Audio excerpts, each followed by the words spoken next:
What's going on, guys? G2 here. Welcome back to the bench. And today I wanted to do a little bit of trigger work on the AK. There's a couple gritty spots and it's hanging up in a couple areas. And although I've done a video on this before in the past, I think it would be good to just kind of show you how we would go about, I guess, troubleshooting the issues that we're having here. So the first thing I noticed is, so we're good. Magazine is clear. The gun is clear as well. So the first thing that I noticed here was on the reset in particular. When we pull the trigger and then we essentially fired off a round, right? The bolt would cycle back and forward, and as we came back, you can see the trigger did not reset. So if we press it a little bit, then it's in reset. So we know that it's hanging up at least at some point during the reset. And if we move it, it gets hung up. So I'm going to take the dust cover off and show you where that is happening. So before we go any further, I just want to ask you all, if you like the video, if you like the content, to subscribe, hit that thumbs up, hit the notification bell so you're the first to know when we have new content dropping. Also, to stay tuned for our 1,000 subscriber giveaway. That is only open to subscribers only. So if you're not subscribed to this channel and you want to win 80% Glock kit, 80% AR lowers, Magpul furniture, all kinds of good stuff that we're going to be giving away, you got to be a subscriber. If you're not a subscriber, you're not going to win. Okay, so with the dust cover off, I'm going to charge this again. So we pulled the trigger, we're holding the trigger down. Now, okay, so if you can see that right there, where the hammer and the sear meet, it's binding up. Now if I push the trigger forward, it releases it. So we know, one, we've got to look in that area right there. So what we're going to do is we're going to take this apart and see what's going on the insides. Okay, so the first thing I noticed right off the bat here was the spring. It looks a little deformed. We should see these arms, you know, pretty consistent. One looks a little longer than the other. I think first off, we'll probably have to look at replacing this spring, and even when we set it flat, it's a little, this coil's looser, this coil's tighter. It's just not in really good shape. Okay, so looking at our hammer and our disconnector here, when it is engaged, hammer sits like this, disconnector is in the trigger, but essentially it's sitting right here. So what we want to do is we want to look at hitting up that area there and then underneath the disconnector here. Now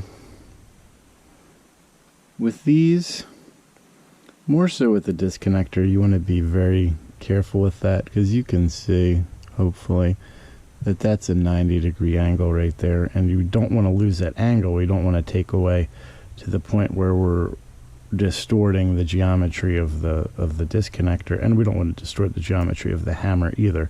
So what we're going to do is we're going to start with polishing in here and under there and seeing how it goes. I took a pick and I just ran it across the edges, and I don't feel any lips or burrs on that, and I don't feel any lips or burrs on this. So it's just the parkerizing of this that's hanging it up. Now I understand that many of you may not have a Dremel tool, so what we're going to do today is we're going to do this, an AK polishing, using wet dry sandpaper. We're specifically going to be focusing on the 1000 and the 1200 grit. A little bit of oil. We have a small diamond file set here that we picked up from Harbor Freight. We picked this up from Harbor Freight, and I think this was $3. This was $3. And then I also picked up 105 piece Dremel set. Now what we're going to do is we're going to attempt to use this on this, something I'm sure all of you have. You may not have a Dremel, but if you have this and then some of the parts, I'm going to see if we can go about this a different way, a more economic way, in the event that maybe you get stuck and you need to do this in a pinch. Okay, so the first thing we're going to do is we're going to use our wheel right here. Now I know what everyone's going to say, this doesn't equal the RPMs of a Dremel. Well, no kidding, we know that, but we're going to try something here to maybe go outside the lines a little bit, and we're just going to knock these edges down a little. Okay, so that didn't work too bad. I think you can see the difference here between the two already with that minimal amount of working with the wheel. Now what we're going to do here, get our file here, which allows us to get obviously inside these spots a little bit better. We're just going to knock off any edges that may be on here. We're just very, very lightly with the file. I mean, there's almost zero pressure on here. We're just running it over. So you'll be able to see here we've gotten this kind of started right now, and we've taken it down to a point where I feel comfortable with. And what we're going to do now is we're going to go on to our paper. Now we're going to start with the 1000 grit. Now a word of advice when you're using this, it's hard to maintain crisp edges when you're using paper. So if you have a block of wood that you can put it on, or something to maintain an edge, I like to use a framing triangle. And what I do is I wrap this right around, and this gives me nice working edges to work with. So what we're going to do is we're just going to go over the parts that we did. Now we're going to add a little bit of oil to our piece, not really our sandpaper, and we're just going to work this back and forth to kind of get some of those, you can see here, some of those milling marks out of it. So we've gone through, hit it up with the 1000. Now we're just going to repeat the process with our 1200 right here, and that's just going to give it just a little bit more shine and take out any extra milling marks that may be there. And hopefully after this we'll be able to put it in and see if we have improved the function at all. Alright, so as a last step here, normally what I would do is polish this up using a 3-stage polishing compound with the Dremel, but we don't have the Dremel. But this came with a polishing piece on it and also came with some compound, so give this a whirl and see if it's any good. So obviously not really the best polishing material or out there, but once I get these cleaned off, I think they turned out fairly good considering, you know, what we had to work with, what we're using. We're not using our typical products here, our typical setup. I think this would work. So you can see here how nice that polished up. Here's what the unfinished side looks like, because we didn't touch this side, and here's our polished side. You can see here it's almost a mirror like on this guy. All we did was hit up under there right here. Everything else was untouched. And then on our trigger, all we did was hit our sear and then underneath of our sear. So we're going to put this back together and we're going to see together if this works. So we got everything back in, and I have not tested this yet. I wanted it to kind of be something that we did together here. Because I think it's good when things go great, obviously, but I also think it's good when things don't go as expected, because maybe we can learn something from that. And for me to put out a perfect video every single time, I'm not quite sure. So let's give this a try. I've got this down in the fire position. Backs nicely. And let's give this a pull. Trigger feels great, like it feels very smooth, way better than it did before. So we're going to keep the trigger held down. Like that. Okay, now when we let go, we should hear a reset. And it does not reset. You can see it's still hanging up right there. We still have to move that to reset. So I'm wondering too if maybe it's the spring, which is very possible because that spring is what puts that pressure down on this. So if we were to press right here where that spring goes in, it will also put it into reset. So it's possible that we may have a crappy spring. So I'm going to get myself a new spring and we're going to see if that fixes our problem. Here we are a couple days later, and I haven't got the new pieces in yet, but as most of my good ideas, or just ideas in general, some of them are good, some of them are not, come to me usually when I'm on the can. This idea popped in my head and it really focused around the spring. So when we took that spring out, if you remember, it was straight. These arms were perfectly straight, and I don't know why I didn't pick it up when I took it out,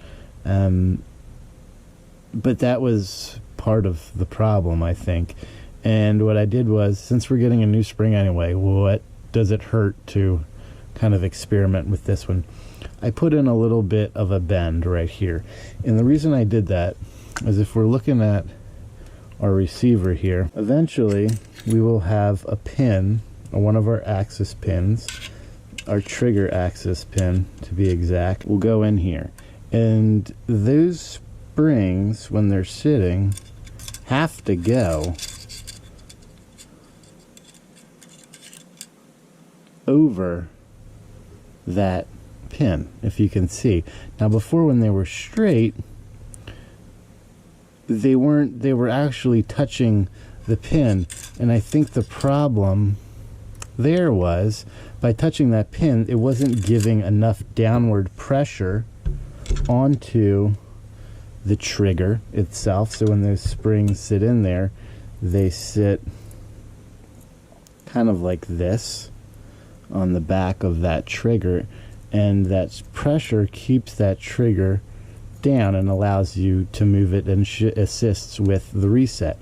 So what I did was we put in a bend, and I'm going to install this real quick and see if that fixes our problem. Now if we're looking at this, you can see right here where those springs are touching the back leaves of the trigger, and you can also see now how with that bend, I probably could have moved it a little further back, but how it's not, I can put my pick under there and it's not touching the axis pin, and I can tell you that movement alone feels entirely different. I think we figured out our problem. Now I'll lock our trigger back, and this we know is in fire position, so if I would pull the trigger, this is going to smack forward into my center support.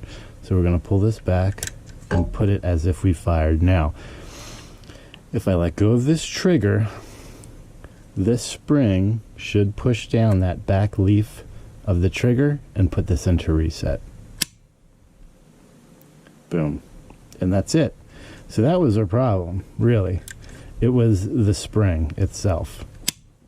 There we go. Perfect reset. If you're having a problem with your trigger not resetting, check your spring. Didn't think of it when it was happening. Now I've got a new trigger spring coming in. I'm going to put the new one in anyway because this one is old and all the other distortions of it are still there. It's still too tightly wound on one side, the coils are loose on the other, so it's time to replace it. But in a pinch, if you did not have access to a trigger spring and you're having this issues, check here first. And I think this was our problem. This is how it goes sometimes when you're trying to address and determine what issues you may be having. You're going down one path that you think is right, and then you fix it and it's not there. You have to continue to work around and troubleshoot, and sometimes the ideas come to you when you're on the can.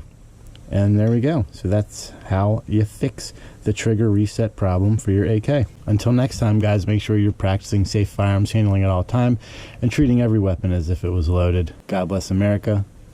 G2 out.